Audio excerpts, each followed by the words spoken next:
Okay, so I have a 2014 Chevy Silverado High Country Edition. That doesn't matter. It's a 2014 Silverado. I think it's about the same for 14 to 18.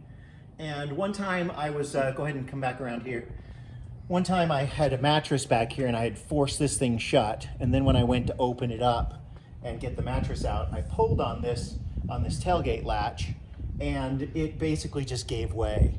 And I had from then on to kind of force it in like this in order to get it to open up.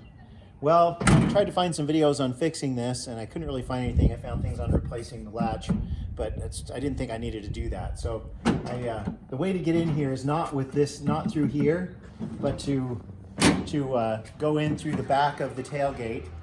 You have to take out these, there's like 9 or 10 screws. So you take those out. And I used a drill with some kind of a star bit. Can't remember what they're called, but you'll find what fits. And it was a super simple fix. Inside of here, there's a little bar right there, and this latch right here, can you see that? Yeah, this latch right here pushes down against it, and what had happened is when I had forced it, this piece of metal right here had bent outwards.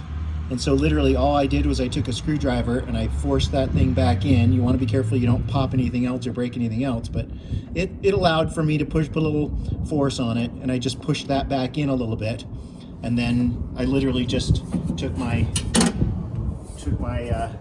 tailgate, shut it, now it works again. So simple as pie.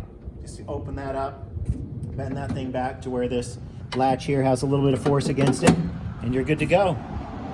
So there you have it, super simple fix if you have that problem.